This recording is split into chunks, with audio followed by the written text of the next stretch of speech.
I'm Reagan from Reagan Wildings Creations. Today I'm back at the Mars Research Base, and today's project is Project Atlas. Atlas, like the Greek Titan who was tasked with holding up the Earth, my Atlas is going to be tasked with holding up my house, or my hab is what I'm calling it, which really is just a shipping container, but we'll get into that later. I'm going to be building 6 2-foot by 2-foot concrete cubes. I've already built 2 of them.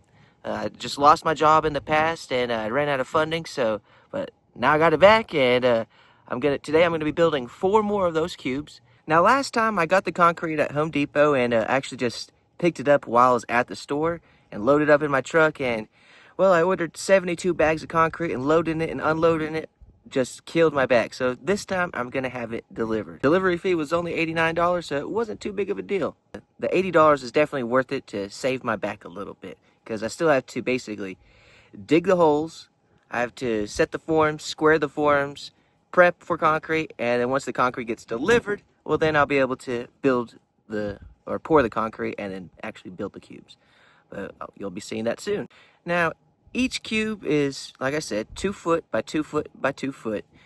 And doing the math, crunching the numbers, it's 4,000 PSI concrete. Well, according to ChatGPT, which that's who I go with, each cube should be able to hold about 2.3 million pounds. So it should be plenty to hold up a shipping container, especially when you figure that the weight's going to be divided up amongst 6 different cubes. So we'll see.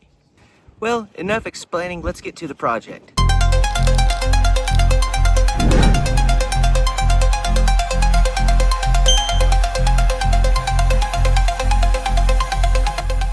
Alright, to start off, I gotta dig some holes to put these forms in that I made. It's made these forms out of melamine, which, well, it's good for concrete work. But I'm digging them about 10 inches deep, going a little bit deeper than that because I'm going to add some gravel in as well. Alright, now it's time to square them up. So I'm squaring it up with the first block I made because it's exactly where I want it to be. I have a string out here, got my 3-foot level. Just checking to make sure the bubble gets in the center. Add a little bit of dirt to the sides just to kick it up a little bit. And I like it like that. So I'm filling in the dirt around it and adding the gravel. Stomping it down real nice. And as you can see, there's gravel all at the bottom. Right now I'm going to repeat that same process over here on this other side. Starting off with digging the hole and then setting the form in and leveling it up and all that. As you can see, it's gotten dark, so it's a lot colder out here in the desert. But as you can see, I warmed up a little bit during it. Broke a sweat. Again, now I'm checking to make sure that's level, and yeah, I think I like it about right there.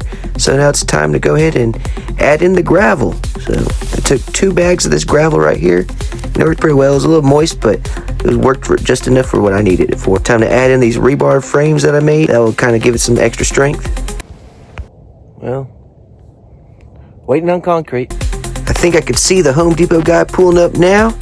And now he's going to unload all the concrete I got, which was about 1.5 pallets. And he's going to use that little skid steer right there. But I'm glad he made it. Freshly unloaded 1.5 pallets of concrete. Now it's time to get to work.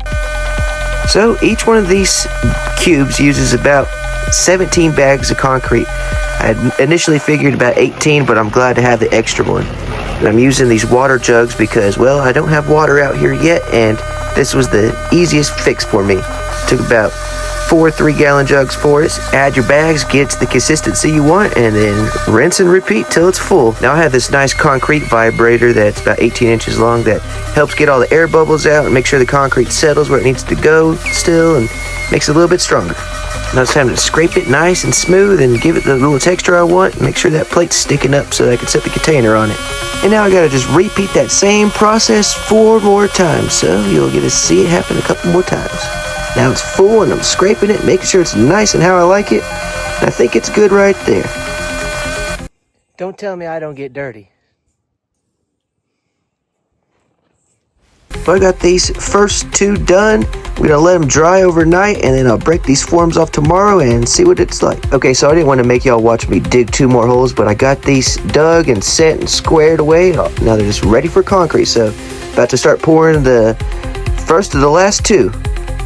Now I put these straps around the forms just in case they start to break apart once I pour concrete in them. That way I can just tighten them up and then close any gaps that there might be. You'll see it does come in pretty handy later on.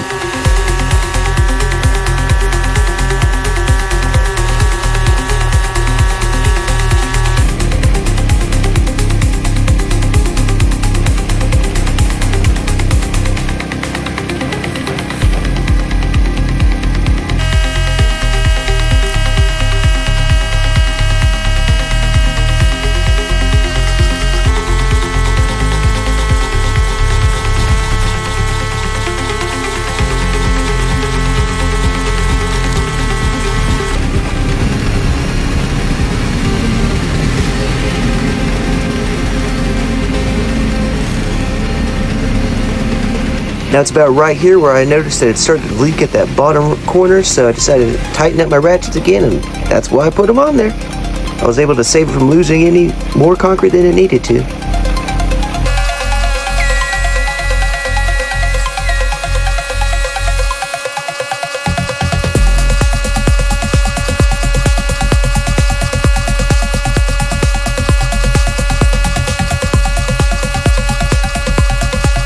Well, my tripod broke, but I'm freehanding it now. But this is the last pour on the last cube, so here you go.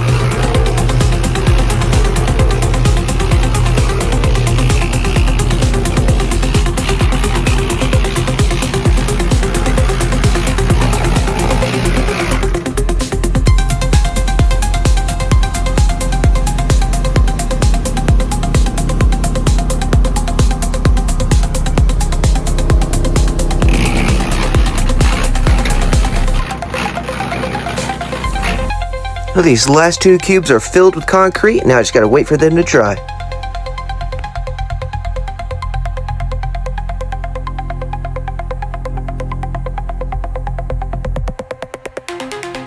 I'm finally done doing concrete now, so I just gotta let it dry and then I can break those last two forms off and then clean it up a little bit, but not too bad.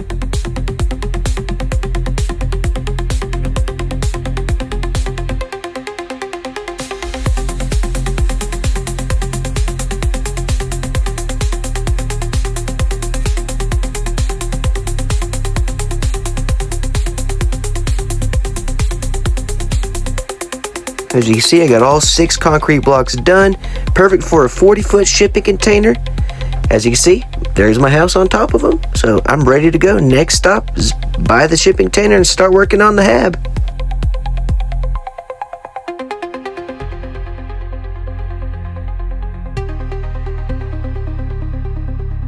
Well, thanks for watching, and like and subscribe.